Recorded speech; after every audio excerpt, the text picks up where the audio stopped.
राधे राधे दोस्तों, स्वागत है आप सभी का आपके अपने YouTube channel bright future Hindi classes में। आशा है कि आप सब स्वस्थ होंगे। आज हम काव्य शास्त्र और आलोचना से संबंधित फिर से 50 वस्तुनिष्ठ प्रश्न को हल करेंगे। जिन्होंने भी इससे पहले की सीरीज़ नहीं देखी है वो मेरे डिस्क्रिप्शन बॉक्स में जाकर देख सकते हैं। ये प्रश्न आपके एलटी और प्रवक्ता की परीक्षा की दृष्टि से बहुत ज़्यादा महत्वपूर्ण रहने वाले हैं।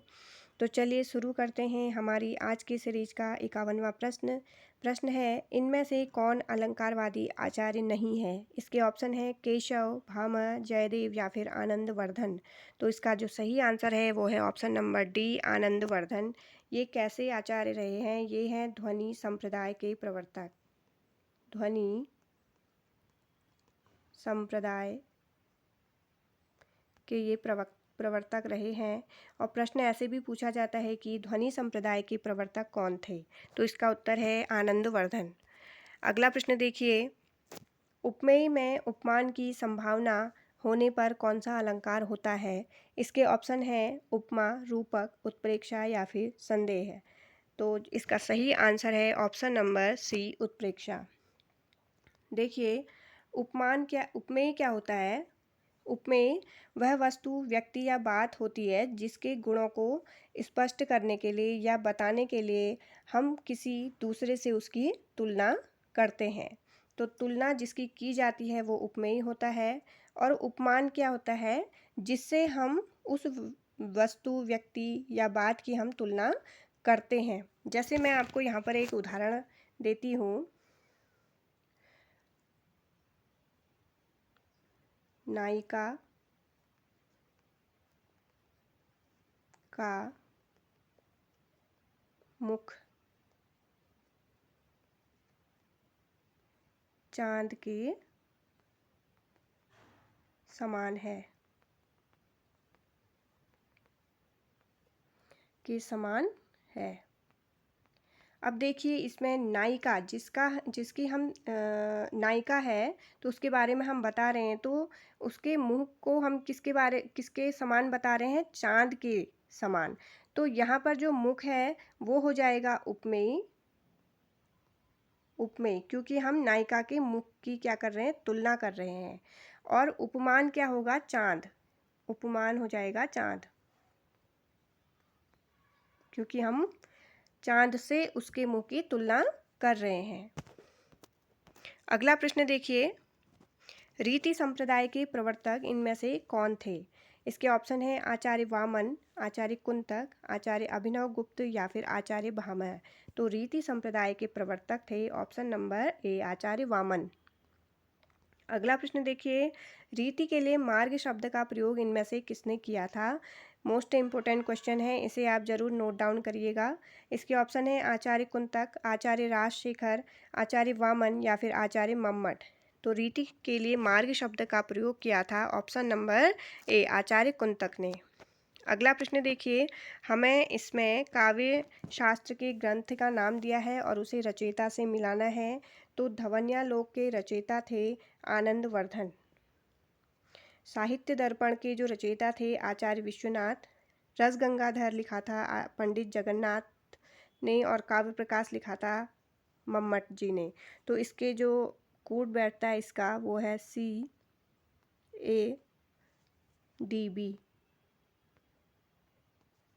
तो देखते हैं कौन से उसमें है ये CADB। ये है ऑप्शन नंबर बी, CADB।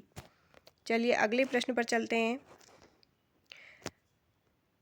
विशिष्ट पद रचना रीति, यह पंक्ति किस आचार्य की है। इसके ऑप्शन है आचार्य कुंतक, आचार्य आनंदवर्धन, आचार्य मम्मट या फिर आचार्य वामन। तो यह जो पंक्ति कही है वो कही है ऑप्शन नंबर डी, आचार्य वामन ने। अगला प्रश्न है, रीति के लिए वृत्ति शब्द का प्रयोग किस आचार्य ने किया है। इसके ऑप्शन है आचार्य मम्मट, आचार्य अभिनव गुप्त, आचार्य विश्वनाथ या फिर आचार्य आनंदवर्धन। तो इसका जो सही आंसर है वो है ऑप्शन नंबर ए, आचार्य मम्मट। मार्ग शब्द का प्रयोग, रीति के लिए मार्ग शब्द का प्रयोग कुंतक ने किया था और रीति के लिए वृत्ति शब्द का प्रयोग आचार्य मम्मट ने। ये दोनों ही प्रश्न बहुत महत्वपूर्ण हैं। अगला प्रश्न देखिए, काव्य गुणों की संख्या कितनी है। इसके ऑप्शन है 3, 10, 5 या फिर 8। तो काव्य गुणों की संख्या है ऑप्शन नंबर बी 10। अगला प्रश्न देखिए, यह है एक कथन पर आधारित प्रश्न है।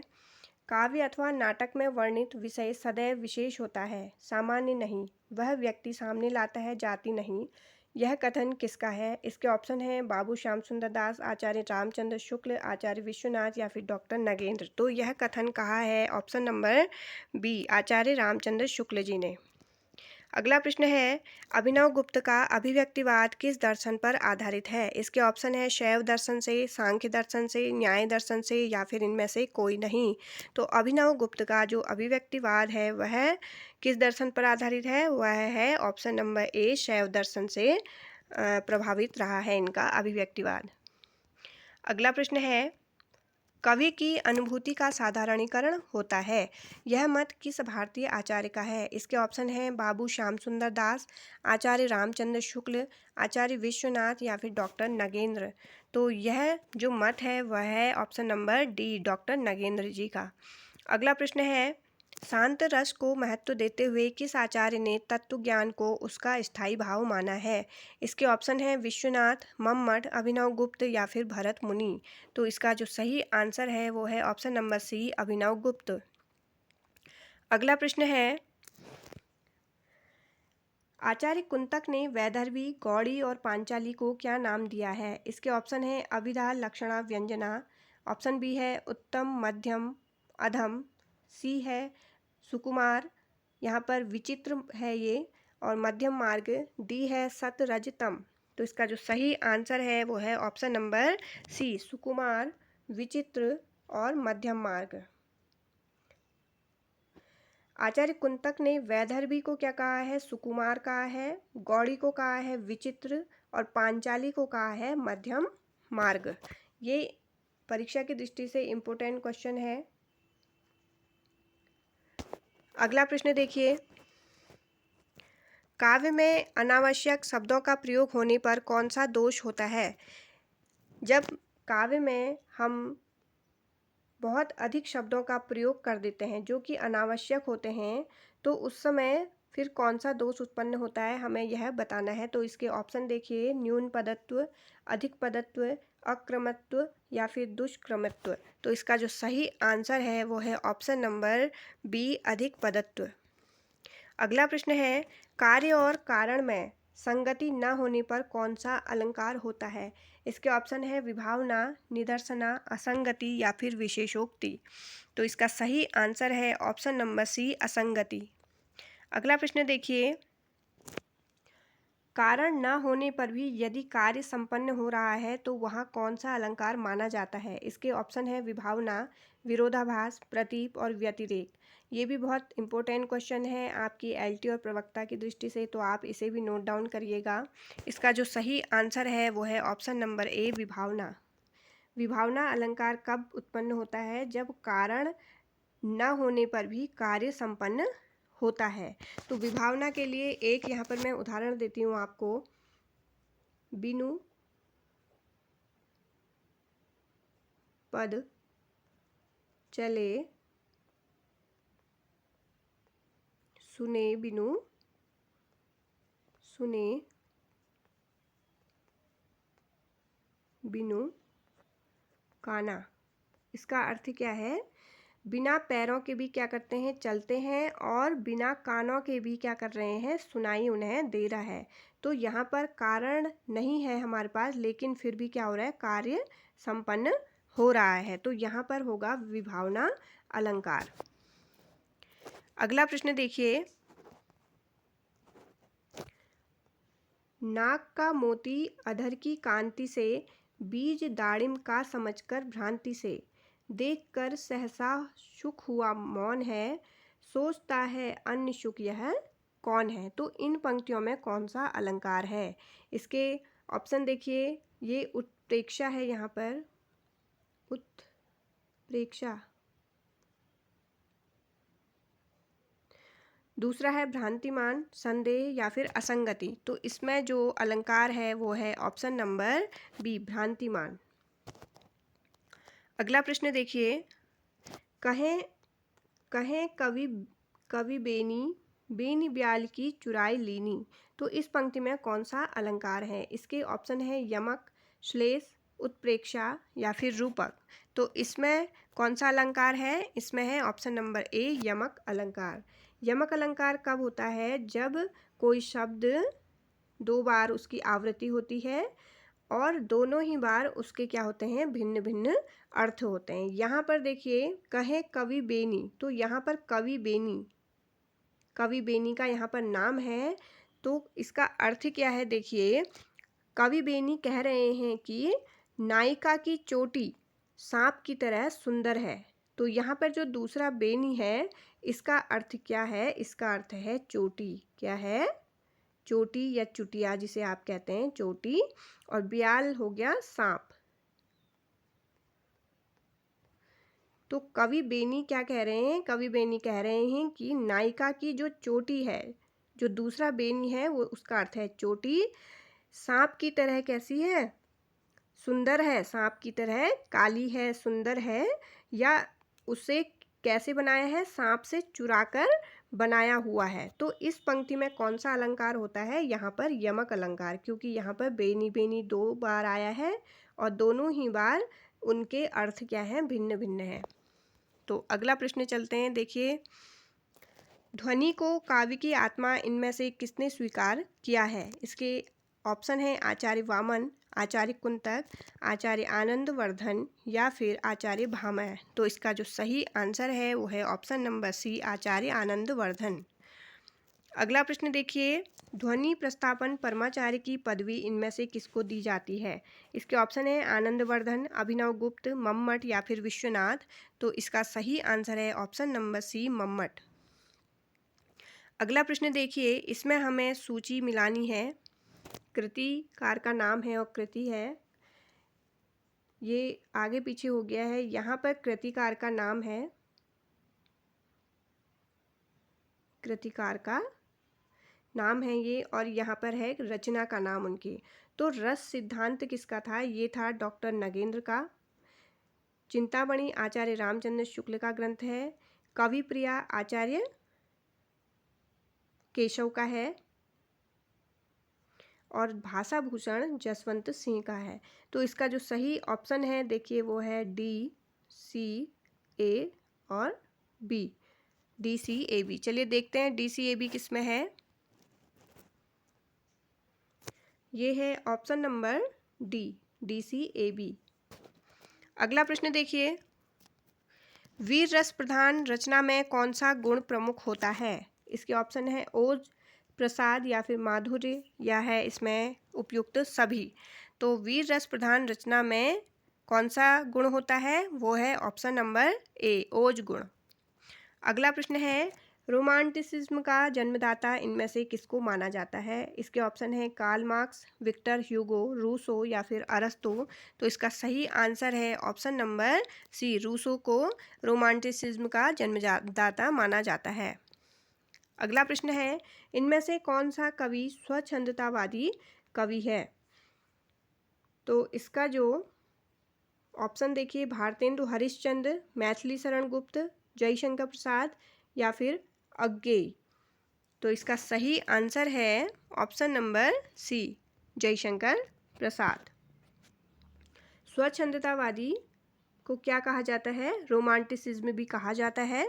और स्वच्छंदतावादी का अर्थ क्या है? ये एक ऐसी विचारधारा है जो किसी भी व्यक्ति की स्वतंत्रता, भावना और कल्पना को क्या करती है? महत्व देती है। तो स्वच्छंदतावादी में किसी भी व्यक्ति की स्वतंत्रता और भावना, कल्पना का ध्यान रखा जाता है। अगला प्रश्न देखिए, इसमें से कौन सी विशेषता स्वच्छंदतावाद की नहीं है? इसके ऑप्शन देखिए, पलायनवाद, रहस्यवाद, प्रकृति प्रेम या फिर राष्ट्रीयता। तो इसका जो सही आंसर है वो है ऑप्शन नंबर डी, राष्ट्रीयता। अगला प्रश्न देखिए, ये एक कथन पर आधारित है। बिंब अभिधा की अपेक्षा लक्षणा और व्यंजना पर आधारित होता है। यह कथन किस समीक्षक का है? इसके ऑप्शन है आचार्य रामचंद्र शुक्ल, केदारनाथ सिंह, देवी शरण रस्तोगी या फिर डॉक्टर नगेंद्र। तो ये जो कथन का है वो है option number B, Kedarnath Singh ji का। अगला प्रश्न देखिए, काव्य शोभाकरान धर्मान अलंकारान प्रक्षते, यह परिभाषा इनमें से किस आचार्य ने दी है? इसके ऑप्शन है भामह, दंडी, रुद्रट या फिर मम्मट। तो ये जो परिभाषा है वो है ऑप्शन नंबर बी, दंडी जी की। अगला प्रश्न देखिए, अनलंकृति पुनः क्वापी कथन किस आचार्य का है? ये है मोस्ट इम्पोर्टेंट क्वेश्चन। प्रवक्ता में इस तरह के क्वेश्चन पूछे जाते हैं। तो इसके ऑप्शन है आचार्य जयदेव, आचार्य रुद्रट, आचार्य मम्मट या फिर आचार्य विश्वनाथ। तो इसका सही जो आंसर है वो है ऑप्शन नंबर सी, आचार्य मम्मट ने यह कथन कहा है। अगला प्रश्न देखिए, भूषण बिनु न विराजई कविता बनिता मित्त, यह कथन किसका है? इसके ऑप्शन है बिहारी, मतीराम, केशव या फिर रहीम। और यह कथन एग्ज़ाम में पहले भी पूछा जा चुका है, तो आप इसे ज़रूर नोट डाउन करिएगा। तो इसका सही आंसर है ऑप्शन नंबर सी, केशव।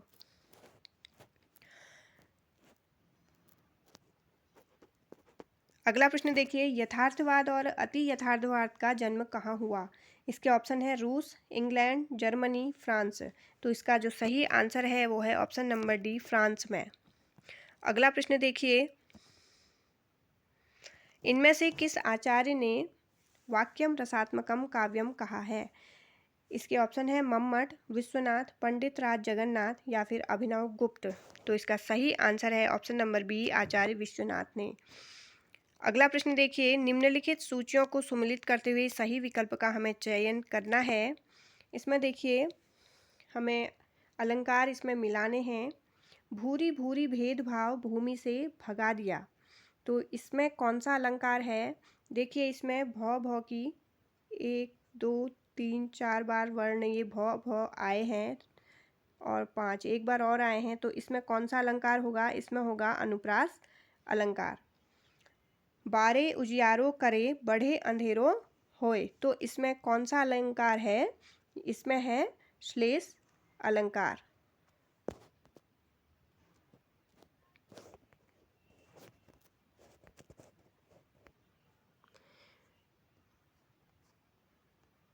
ये देखिए अनुप्रास है और बारे उजियारो करे मैंने बताया अभी, ये श्लेष है। यहाँ पर देखिए बारे जो शब्द है वो एक बार आया है। श्लेष अलंकार में क्या होता है कि कोई शब्द एक बार आता है लेकिन उसका अर्थ अलग अलग वहाँ पर लगाया जाता है। यहाँ पर जो बारे शब्द है, देखिए आप, श्लेष अलंकार क्यों हुआ? क्योंकि बारे जो शब्द है उसका एक अर्थ है दीपक से या बाती से हम ले सकते हैं, और दूसरा अर्थ उसका हम ले सकते हैं कुपुत्र से। किससे ले सकते हैं? कुपुत्र से। तो इस पंक्ति का जो अर्थ है देखिए वो ये है कि दीपक और जो कुपुत्र होते हैं वो पहले तो क्या करते हैं, जैसे जैसे बढ़ते जाते हैं तो वो उजाला करते जाते हैं, और बाद में वो क्या करते हैं, जब ज़्यादा ही वो हम उन्हें दीपक को देर तक जलाते हैं तो वो क्या होता है, धीरे धीरे फिर क्या होता है, अंधेरे की ओर बढ़ने लग जाता है। फिर क्या होता है, दीपक बुझने लग जाता है तो अंधेरा होने लग जाता है। तो ऐसे ही जो कुपुत्र होता है वो जब छोटा होता है उसका बचपन, तो वो क्या करता है, बचपन में हम सब उससे खुश रहते हैं तो वो घर को क्या करता है, उजियारा करता है, रोशन करता है। लेकिन अगर वो धीरे धीरे बढ़ने लग जाएं और उसके जो काम हैं वो गंदे होने लग जाएं तो वो घर में क्या होता है, उससे अंधेरा छाने लगता है या फिर वहाँ निराशा पैदा होने लग जाती है। तो यहाँ पर जो बारे शब्द है उसके दो अर्थ हैं, दीपक और कुपुत्र। तो यहाँ पर इसलिए श्लेष अलंकार होगा। तीसरा सी देखिए, ज्यों ज्यों बूढ़े श्याम रंग त्यों त्यों उज्जवल होए। तो इसमें है आपका विरोधाभास। कौन सा अलंकार होगा? विरोधाभास। क्योंकि यहाँ पर इस पंक्ति का अर्थ देखिए कि इसमें कवि कहते हैं कि जैसे जैसे हमारा मन क्या होता है, श्री कृष्ण यानी कि श्याम वर्ण में डूबने लग जाता है, तो वैसे वैसे क्या होता है, सब जगह हमें उजाला ही उजाला नज़र आने लगता है। तो यहाँ पर देखिए दो बातें बोली गई हैं लेकिन दोनों ही क्या हैं, एक दूसरे के विपरीत हैं, तो विरोधाभासी हैं। क्योंकि श्याम रंग में अगर कोई डूबेगा तो वो क्या हो जाएगा, खुद भी काला हो जाएगा, श्याम वर्ण का हो जाएगा। लेकिन अगर हम श्याम रंग में डूबते हैं तो क्या होता है, हम क्या होते हैं, उजाले की ओर जाते रहते हैं। तो ये दोनों बातें क्या हैं, विरोधाभासी हैं एक दूसरे की, तो यहाँ पर विरोधाभास अलंकार होगा। चौथा है डी नंबर का, देखिए पीपर पात सरिस मन डोला। यहाँ पर जो पीपर है ये है पीपल, क्या है, पीपल का पात यानी कि पीपल का पत्ता। तो हमारे मन की यहाँ पर तुलना की गई है कि हमारा मन पीपल के पत्ते के समान क्या है, डोलने लगता है। तो यहाँ पर जो हमारा मन है इसकी तुलना किससे की जा रही है, पीपल के पत्ते से। तो मैंने अभी ऊपर के प्रश्न में आपको बताया था कि जिसकी तुलना की जाती है वो क्या होता है, वो होता है उपमेय। तो क्या होता है वो, उपमेय। यहाँ पर मन उपमेय है क्योंकि हम मन की तुलना कर रहे हैं, और पीपर पात यानी कि पीपल का जो पत्ता है वो क्या है, यहाँ पर उपमान है। क्या है ये, उपमान, जिससे हम तुलना करते हैं वो उपमान होता है। तो यहाँ पर ये मिलेगा आपका यहाँ पर उपमा अलंकार से। तो यहाँ पर हमारा देखिए कूट क्या बैठता है, 3 1 4 2, 3 1 4 2। चलिए देखते हैं 3 1 4 2 किस में है। ये है ऑप्शन नंबर बी, 3 1 4 2 में। अगला प्रश्न देखिए, औचित्य सिद्धांत के प्रवर्तक आचार्य इनमें से कौन है। इसके ऑप्शन है मम्मट, कुंतक, क्षेमेंद्र या फिर अप्पई दीक्षित। तो औचित्य सिद्धांत जो दिया है वो दिया है option number D C, Kshemendra ने। अगला प्रश्न है, इनमें से कौन सा कवि हिंदी कवि अलंकारों को काव्य का प्राण तत्व मानता है। इसके ऑप्शन है केशव, बिहारी, देव या फिर भिखारी दास। तो इसका जो सही आंसर है वो है ऑप्शन नंबर ए, केशव। अगला प्रश्न देखिए, आचार्य रामचंद्र शुक्ल किस प्रकार के आचार्य थे। इसके ऑप्शन है अलंकारवादी, ध्वनिवादी, रसवादी या फिर वक्रोक्तिवादी। तो इसका सही आंसर है ऑप्शन नंबर बी, रसवादी। अगला प्रश्न है, संचारी भाव एवं स्थायी भाव के बीच पोष्य पोषक संबंध होता है। यह मत किस आचार्य का है। इसका ऑप्शन है भट्टनायक, आचार्य शंकुक, आचार्य अभिनव गुप्त या फिर भट्ट लोलट। तो ये जो मत है वो है आचार्य भट्ट लोलट का। अगला प्रश्न देखिए, रोमांटिसिज्म को साहित्यिक उदात्तता नाम किसने दिया है। इसके ऑप्शन है doctor Ramvilas Sharma, doctor Nagendra, Friedrich Schlegel या फिर विक्टर ह्यूगो। तो इसका सही आंसर है option number D, Victor Hugo. अगला प्रश्न है, उपन्यासकार प्रेमचंद्र को आप किस वर्ग में रखेंगे। इसके ऑप्शन है यथार्थवादी, अति यथार्थवादी, आदर्शवादी या फिर आदर्शोन्मुखी यथार्थवादी। तो इसका सही आंसर है ऑप्शन नंबर डी, आदर्शोन्मुखी यथार्थवादी में। अगला प्रश्न है, ब्रह्मानंद सहोदर किसे कहा गया है। इसके ऑप्शन है रस, ध्वनि, वक्रोक्ति या फिर अलंकार। तो ब्रह्मानंद सहोदर कहा गया है ऑप्शन नंबर ए, रस को। ये बहुत इंपॉर्टेंट क्वेश्चन है, आप इसे ज़रूर नोट डाउन कीजिएगा। अगला प्रश्न देखिए, इनमें से डॉक्टर नगेंद्र का ग्रंथ कौन सा है। इसके ऑप्शन है रस मीमांसा, रस सिद्धांत, साहित्य दर्पण या फिर रसज्ञ रंजन। तो इसका जो सही आंसर है वो है ऑप्शन नंबर बी, रस सिद्धांत। अगला प्रश्न देखिए, आधुनिकता के बारे में 3 अध्याय किसकी कृति है। इसके ऑप्शन है डॉक्टर नामवर सिंह की, डॉक्टर निर्मला जैन की, डॉक्टर धनंजय वर्मा की या फिर डॉक्टर नगेंद्र की। तो इसका जो सही आंसर है वो है option number C, doctor Dhananjay Verma. अगला प्रश्न देखिए, नई समीक्षा का सर्वप्रथम प्रयोग किसने किया। इसके ऑप्शन है थॉमस हब्स है, ये यहाँ पर थॉमस हब्स है, स्पिनगार्ग, हर्बर्ट रीड या फिर इनमें से कोई नहीं। तो नई समीक्षा का सबसे पहले प्रयोग किया था ऑप्शन नंबर बी, स्पिनगार्ग ने। अगला प्रश्न देखिए, इनमें से व्याख्यात्मक समीक्षा का श्रेय किसे दिया जाता है। इसके ऑप्शन है I A Richards, T S Eliot, doctor Moulton या फिर जे ई स्पिनगार्ग। तो इसका सही आंसर है option number B, T S Eliot. अगला प्रश्न देखिए, इनमें से किस आचार्य ने केवल श्रृंगार को ही एकमात्र रस माना है। इसके ऑप्शन है आचार्य मम्मट, भोज, विश्वनाथ या फिर आनंदवर्धन। तो इसका सही आंसर है ऑप्शन नंबर बी, भोज। अगला प्रश्न है, रीति संप्रदाय के प्रवर्तक कौन थे। कुंतक, वामन, भरत मुनि या फिर आनंदवर्धन। तो इसका जो सही आंसर है वो है ऑप्शन नंबर बी, वामन। अगला प्रश्न देखिए, पोथी पढ़ी पढ़ी जग मुआ, पंडित भया न कोई, ढाई आखर प्रेम का, पढ़े सो पंडित होय। तो इसमें हमें अलंकार बताना है, अनुप्रास अलंकार, यमक अलंकार, श्लेष अलंकार या फिर विरोधाभास अलंकार। तो इसमें जो अलंकार है वो है ऑप्शन नंबर बी, यमक अलंकार। यहाँ पर यमक अलंकार क्यों हुआ? क्योंकि यहाँ पर देखिए पंडित शब्द ये 2 बार आया है और इसमें दोनों ही बार यमक अलंकार में क्या होता है, जब कोई शब्द एक से ज़्यादा बार आता है और हर बार वो अलग अलग उसका अर्थ निकलता है तो वहाँ पर यमक अलंकार होता है। तो इसमें जो पंडित है उसमें पहले पंडित का अर्थ आप एक ज्ञानी व्यक्ति से लगा सकते हैं, ज्ञानी व्यक्ति, और जो दूसरा पंडित है उसका आप अर्थ किससे लगा सकते हैं? एक सच्चे प्रेमी से। किससे लगा सकते हैं? सच्चे प्रेमी से यहाँ पर अर्थ इसका लगा सकते हैं। तो यहाँ पर पंडित का जो अर्थ है वो दोनों ही बार अलग है, तो यहाँ पर होगा यमक अलंकार। अगला प्रश्न देखिए, औचित्य संप्रदाय का प्रवर्तन इनमें से किसने किया? इसके ऑप्शन है वामन, कुंतक, भामह या फिर क्षेमेंद्र। तो औचित्य संप्रदाय का प्रवर्तन इनमें से किया है ऑप्शन नंबर डी, क्षेमेंद्र ने। अगला प्रश्न देखिए, इसमें हमें सूचियों को सुमेलित करना है। यहाँ पर परिभाषाएं दी हैं और हमें उनके अलंकारों से उन्हें मिलाना है। तो जहाँ पर उपमेय और उपमान की समानता दर्शाई जाती है वहाँ पर क्या होता है? उपमा अलंकार। अभी मैंने आपको बताया उपमेय क्या होता है, जिसकी हम क्या करते हैं? तुलना। और जो उपमान जो होता है क्या होता है? जिससे हम तुलना करते हैं।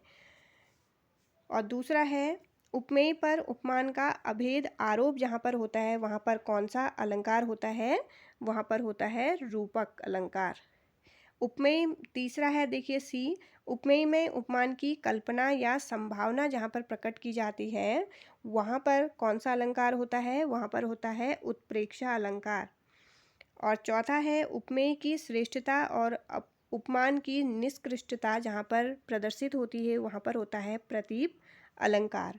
तो यहाँ पर देखिए हमारा जो कूट बैठता है इसमें वो है 3 4 1 2, 3 4 1 2।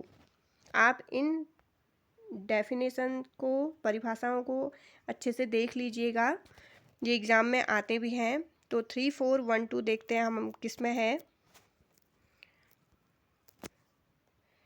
ये है ऑप्शन नंबर सी, 3 4 1 2। अगला प्रश्न देखते हैं, रस ध्वनि को काव्यात्मा का पद पर किसने प्रतिष्ठित किया? इसके ऑप्शन है मम्मट, आनंदवर्धन, अभिनव गुप्त या फिर भरत मुनि। तो इसका सही आंसर है ऑप्शन नंबर सी, अभिनव गुप्त ने रस ध्वनि को काव्यात्मा पद पर प्रतिष्ठित किया था। अगला प्रश्न देखिए, उदित उदयगिरी मंच पर रघुवर बाल पतंग में कौन सा अलंकार है? तो इसके ऑप्शन देखिए उपमा, रूपक, उत्प्रेक्षा है यहाँ पर, उत्प्रेक्षा और निदर्शना। तो इसमें जो अलंकार है वो है ऑप्शन बी, रूपक अलंकार। अगला प्रश्न देखिए, और इस सीरीज का अंतिम प्रश्न है ये, भारतीय काव्यशास्त्र में साधारणीकरण सिद्धांत के आविष्कारकर्ता कौन माने जाते हैं? इसके ऑप्शन देखिए आचार्य रामचंद्र शुक्ल, आचार्य विश्वनाथ भट्टनायक या फिर डॉक्टर नगेंद्र। तो इसका जो सही आंसर है वो है ऑप्शन नंबर सी, भट्टनायक। आशा है कि आपको आज की सीरीज पसंद आई होगी। लाइक करिए, शेयर करिए और कमेंट में ज़रूर बताइएगा कि आपके 50 में से कितने प्रश्न सही हो रहे हैं। मैं आगे भी आपके लिए ऐसे ही बेहतरीन प्रश्नों की सीरीज़ लाते रहूँगी। मिलते हैं मेरी अगली वीडियो में, तब तक के लिए जय हिंद, जय भारत, धन्यवाद।